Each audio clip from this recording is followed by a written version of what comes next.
રાજકોટ મહાનગરપાલિકા દ્વારા શહેરના જુદા જુદા વોર્ડ વિસ્તારમાં પ્રાથમિક સુવિધાના કામો, આંતરમાળખાકીય વિકાસના કામો તથા પ્રવાસન અને હરવા ફરવાના સ્થળ વિકસાવવાના લોક ઉપયોગી અને પ્રજાકીય કામો કરવામાં આવે છે।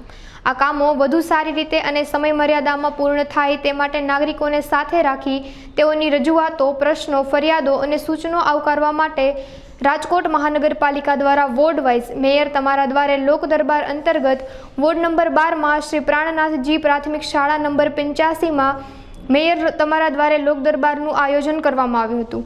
લોક દરબાર દરમિયાન ભાજપ અને કોંગ્રેસ વચ્ચે ઉગ્ર બોલાચાલી થઈ હતી। મહિલા દ્વારા રજૂઆત કરવામાં આવી તે દરમિયાન વોર્ડ નંબર 12 ના કોર્પોરેટર પ્રદીપ ડવ દ્વારા રજૂઆત કરતાને જવાબ આપવામાં આવ્યો હતો। તેને લઈને વાતાવરણ ઉગ્ર બન્યું હતું। સંજય હજુરિયાએ કહ્યું હતું કે ભાજપના પદાધિકારીઓ ગેરવર્તન કરે છે, પોતાના પ્રચાર માટે કોર્પોરેશન અને લોકોના નાણાંનો દુરુપયોગ કરતા હોય તેવું પ્રતીત થાય છે। નાગરિકોએ પદાધિકારીઓને રોડ, રસ્તા, સાફ સફાઈ અંગે અનેક પ્રશ્નો કર્યા હતા। નાગરિકોની રજૂઆતો, પ્રશ્નો, ફરિયાદોનો સ્થળ પર અથવા તો ટૂંકા સમયમાં નિવારવાનો હકારાત્મક અભિગમ દાખવવામાં આવ્યો હતો।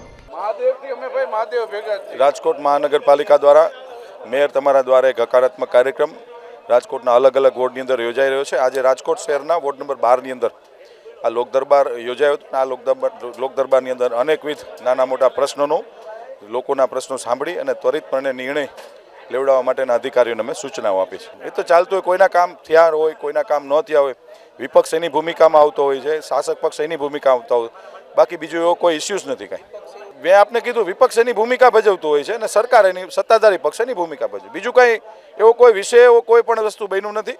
અને એનો પણ એક અધિકાર છે વિપક્ષનો કે એ પોતાના સત્તાધારી પક્ષને કહી શકે છે, તેવી રીતે એણે પ્રશ્નો રજૂ કર્યા, બીજું કોઈ વિષય જ નથી। મારું નામ છે કનકસિંહ જાડેજા, વાવડી ગામનો રહેવાસી છું। મેયર તમારા દ્વાર જે કાર્યક્રમ છે તે મેયરને રાજકોટ મહાનગરપાલિકાનો કાર્યક્રમ હતો જ નહીં।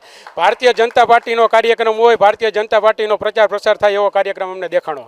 વોર્ડ નંબર 12માં વિવિધ પ્રશ્ન છે। વોર્ડ નંબર 12ની આમ પ્રજાઓ સ્વયંભૂ આવેલી છે। વોર્ડ નંબર 12ના પ્રજાના પ્રશ્ન સોલ્વ થતા નથી। રાજકોટ મેયર દ્વારા જે મેયર આપને દ્વાર કરે છે, પણ વોર્ડ નંબર 12માં વાવડીની ટીપી સ્કીમ નંબર 14 ફાઇનલ નથી થઈ, 25 નંબર ફાઇનલ નથી, તો 26 ને 27 શું કામ કરી? એમાં કોના હાથ કાળા થયા છે? 26, 27 નવી ટીપી સ્કીમ લઈ આવવાનું કારણ શું?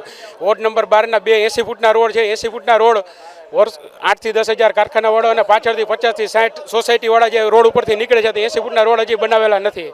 ભારતીય જનતા પાર્ટીના આગેવાનો હતા એ વચમાં આવીને ખોટે ખોટે ઉગ્ર દલીલો કરતા હતા। જે પ્રશ્ન પૂછતા હતા, જે પબ્લિક હતી એના પબ્લિકને દબાવવાની વાત હતી। રાજકોટ મહાનગરપાલિકા દ્વારા ખૂબ એક હકારાત્મક વલણ સાથે માનનીય મેયરશ્રી, deputy mayor, standing committee chairman દંડક અને રાજકોટ શહેર ભારતીય જનતા પાર્ટીના પ્રમુખ શ્રી મુકેશભાઈ દોશીના આગેવાની હેઠળ રાજકોટના તમામ 18 વોર્ડમાં છે એ મેયર લોકદરબાર યોજવામાં આવે છે, જેમાં પ્રજાના જે કોઈ પ્રશ્નો હોય, એ સફાઈને લગતા પ્રશ્નો હોય, રોડ રસ્તાના પ્રશ્નો હોય, ટીપીને લગતા પ્રશ્નો હોય કે અન્ય કોઈ પણ ફરિયાદો હોય તેમને ત્યાં સંભળાય છે। એ ફરિયાદનું રજિસ્ટ્રેશન થાય છે અને આ ફરિયાદોનું તાત્કાલિક નિરાકરણ થાય એમના માટે થઈને પદાધિકારીઓ દ્વારા અધિકારીઓને સૂચના આપવામાં આવે છે। આજે વોર્ડ નંબર 12માં જે મેયર લોકદરબાર હતો એમાં જે કોઈ ફરિયાદો નોંધાયેલી છે એ વહેલામાં વહેલી તકે કોર્પોરેશન તંત્ર દ્વારા એમનું નિરાકરણ કરશે અને એક હકારાત્મક વલણ સાથે એક અભિનંદન પાત્ર આ રજૂઆતોને સારી રીતે સાંભળી અને વહેલામાં વહેલી તકે તેમનું નિરાકરણ થાય એવો કોર્પોરેશન દ્વારા સારો અભિગમ દાખવેલ છે।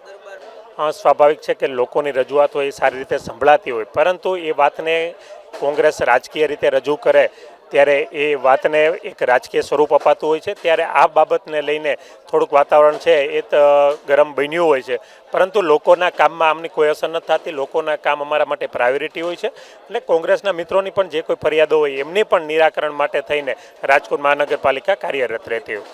જ્યાં કોંગ્રેસના કાર્યકર્તાઓ આગેવાનો રહે છે એ વિસ્તારના કામો પણ રાજકોટ મહાનગરપાલિકા દ્વારા થતા હોય છે। અમારા માટે સૌનો સાથ, સૌનો વિકાસ, એ સર્વત્ર વિકાસ થાય એ દિશામાં અમે કાર્યરત રહેતા હોય।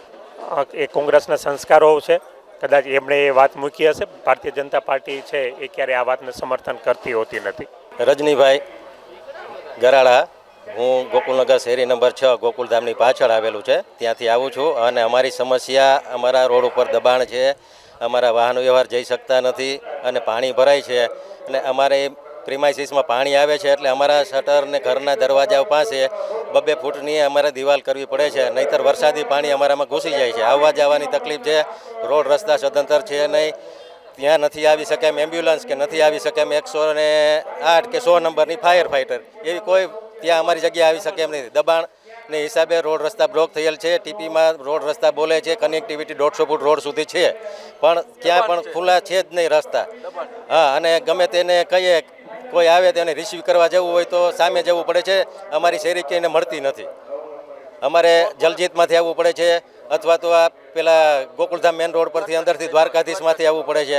અમારી પ્રોપર કોઈ શેરીઓ છે જ નહીં, બધી ખુલ્લી બતાવે છે પ્લોટિંગમાં, પણ ક્યાંય અમારું ખુલ્લા રસ્તા છે નહીં. અમે 2012થી રજૂઆત કરતા આવીએ છીએ. વેસ્ટ ઝોનની ઓફિસે અમે ઘણી વખત અરજીઓ કરેલી છે. દર 2-3 મહિને અમે ટીમ સાથે જઈએ, અમારી બધાની સમસ્યાઓની રજૂઆત કરેલી છે. હજુ સુધી એનું કોઈ નિરાકરણ આવેલ નથી. કોઈ આવેલ નથી. હા, અમે કરીશું, જોશું, એ બધું ચાલતું હતું. હજુ સુધી કોઈ આવ્યું નથી.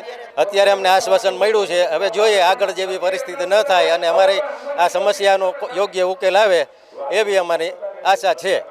મેયર આપના દ્વારે એવો કાર્યક્રમ આજનો સત્તા પક્ષનો હતા. ખરેખર અભિનંદન કે આવી સાંભળવાની એને જાહેર કર્યું.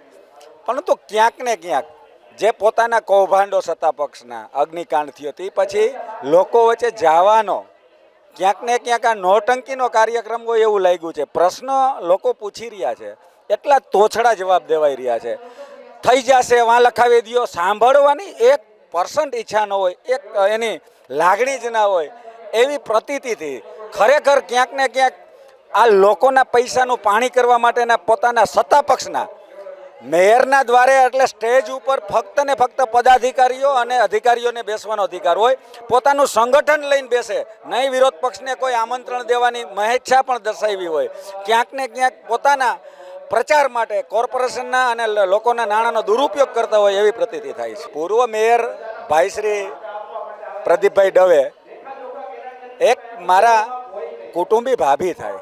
એ પોતાનો પ્રશ્ન લઈ પોતાના ઘરમાં ગટરનું પાણી આવતું હોય તો એની વાચા વ્યક્ત કરતા હોય અને એમ ક્યાંક સટાપ નીચે બેસી જાવ.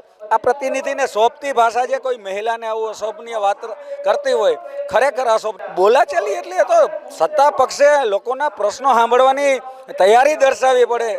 એ ગમે એ પ્રશ્ન પૂછીએ કે ટેક્સ પેડ હોય છે એ પોતાના પ્રશ્નો રજૂ કરતા એને ક્યાંક ને ક્યાંક સાંભળવાનું હોય. બબાલનું કોઈ કારણ નથી, ફક્ત પ્રશ્નો, એના જવાબ દઈ શક્યા નથી લોકો.